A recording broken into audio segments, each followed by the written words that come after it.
Hey guys, welcome back to Carib 21, wherever in the Caribbean or in the diaspora you're watching from. So today I want to talk some more about politics.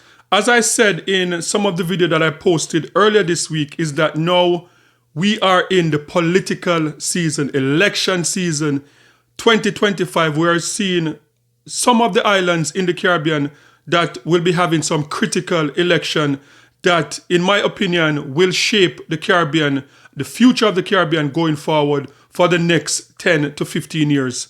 And so I'm going to be tracking some of those elections later on this year. So the topic I want to talk about today is about women in politics. As we have seen in the Caribbean, we have seen Mia Mottley, which now she's one of the most popular prime ministers in the Caribbean. Like her no-nonsense approach and her just how the fight that you see that she's fighting for the Caribbean as a region, and she have had some iconic moments at the UN whenever she go to the UN and she speaks up, and we have seen some interviews of the Prime Minister of Barbados that capture the world's attention. And in recent times, we have seen in Trinidad and Tobago electing a woman prime minister that not only is the first female prime minister of Trinidad and Tobago, the beautiful twin island of Trinidad and Tobago, but she was also there before. This is her second time around in the prime minister Kamala Persad possessor. And so now we have two women in the Caribbean who are leading their countries and who the world is looking at them like they are garnering a lot of attention from the wider world. So based on that, I would like to have the conversation today, to start the conversation. And this has been a conversation that people like in certain social spaces have been having for years, like in some university settings, in like whatever, whether it's like a barber shop, a hairdresser shop, wherever. But in social circles, for decades now, we have been having this conversation. Are women in the Caribbean better leaders than men in the Caribbean? And we, growing up in Jamaica in the 70s and the 80s and seeing women in leadership, I'm used to, for my entire lifetime, I've seen women in leadership. In the Caribbean, when you look at the stats coming out of the University of the West Indies, which it would give a more accurate reflection of what is going on in the Caribbean, we would see that up to 70% of university graduates coming out of the Caribbean are women. A lot of the high-profile jobs in the Caribbean now are held by women. So for those of us who consume America media a lot, and we see the term like breaking the glass ceiling, and a lot of times we see first woman this, first woman that in America. For those of us growing up in the Caribbean, we're like, really? Like, we have been doing this in the Caribbean for decades. And so that is a conversation that I would like to have today. Are women in the Caribbean better leaders in terms of business leaders and political leader?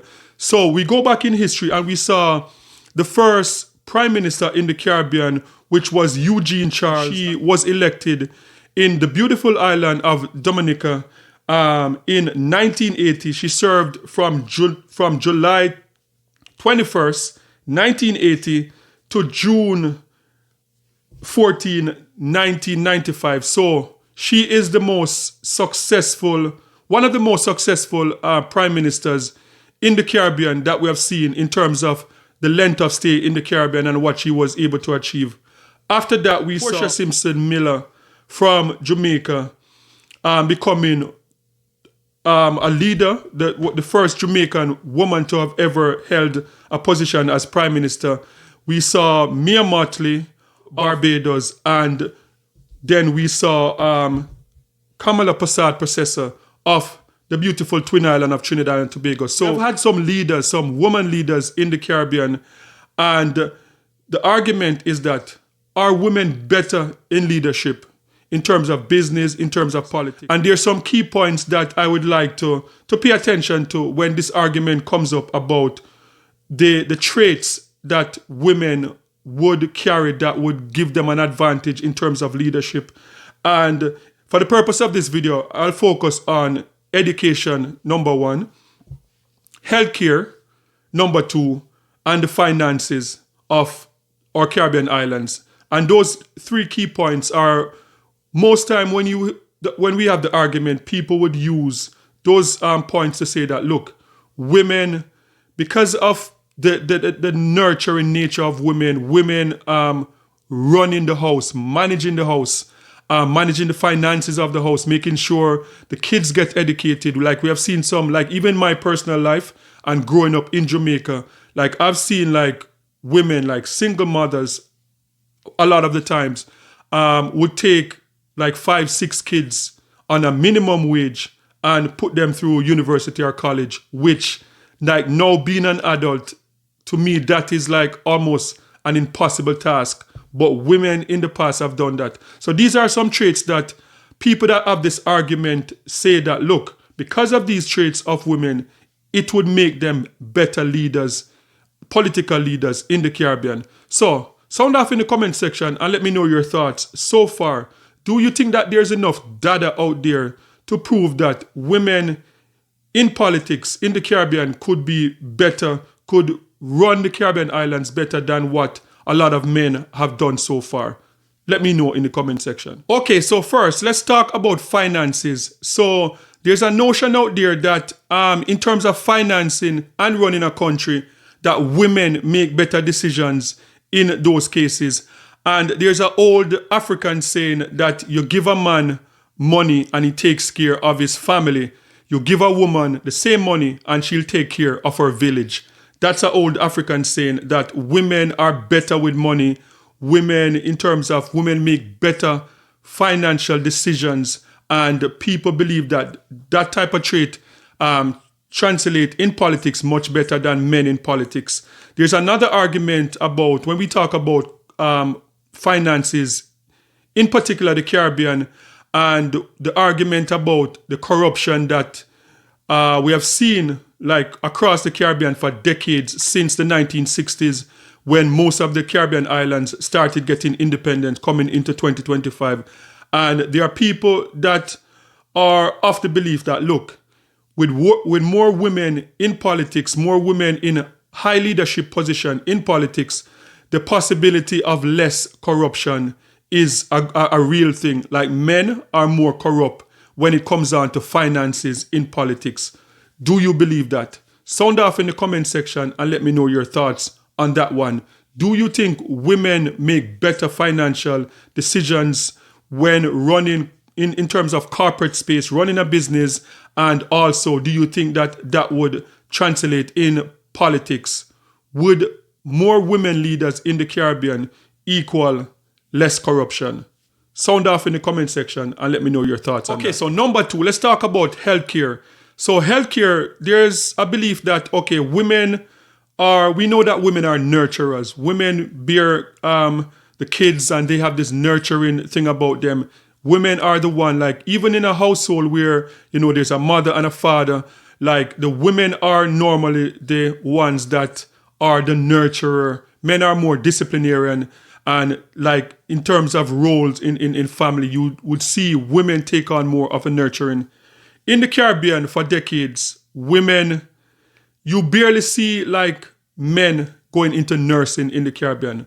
99.9% of nurses in the Caribbean are women. There's a few male nurses that you'll see. And in recent times, we're seeing more women being doctors, and the number of men going into that field is just falling. So based on this, women being nurturers, women, majority of the positions like as nurses, and now we see more women doctors growing in the Caribbean. Is that an indication that, look, like in terms of healthcare, like if we have women at the head politically in healthcare in the Caribbean, do you think that women will do a better job based on healthcare in the Caribbean? And we know that there's like a healthcare crisis in the Caribbean. For a lot of people, I've had a lot of interaction with people living in the diaspora that they are kind of evaluating, they're at retirement age and they want to go back home to Trinidad and Tobago, to Jamaica, to St. Vincent and the Grenadines.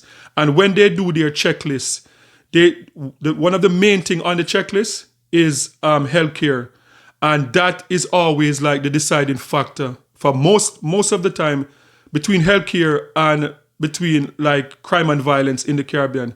Those two, but healthcare normally is the one that people will say, you know what, I am going to decide not to go back, whether to Jamaica, to St. Vincent, to Trinidad and Tobago, Barbados, because I'm used to this level of healthcare in America. I'm used to this level of healthcare in Canada, and unfortunately, we can't get the same in the Caribbean. So sound off in the comment section and let me know your thoughts on healthcare in the Caribbean. Do you think that women leaders in politics would make better, would be better for healthcare in the Caribbean islands? Let me know in the comment section. Here at Carib 21, I'm on a mission to showcase the vibrant culture and the breathtaking beauty of the Caribbean while showcasing our culture and what is trending. If you want to support me on this mission, please subscribe. And if you also want to support, you can hit the comment section and buy me a cup of coffee. In order to buy me a cup of coffee, you can follow these instructions. Just click more. You will see the link to buy me a cup of coffee. Click the link.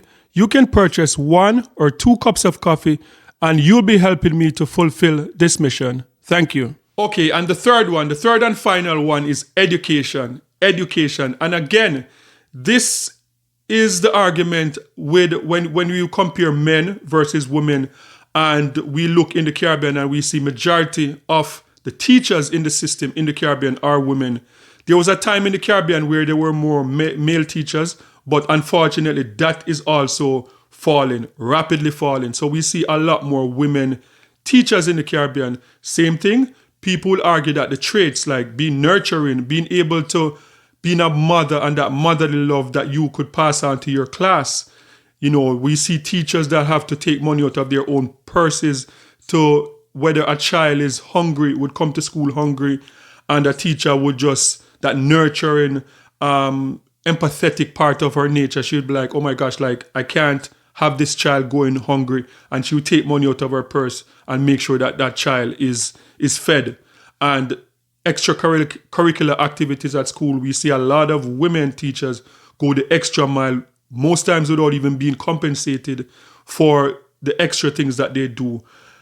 So with that said, is it better for women leadership in education in the Caribbean in terms of politics? And what is interesting is that I don't know if there's any correlation with this in the Caribbean, but the Caribbean island that's the most educated in the Caribbean is Barbados. Barbados have the highest level of education in terms of education rate in the Caribbean. Barbados is on top, and the Prime Minister of Barbados is Mia Mottley.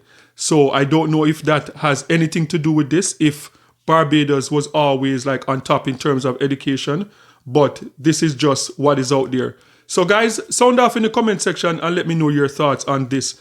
Do you think women in the Caribbean are better corporate leaders?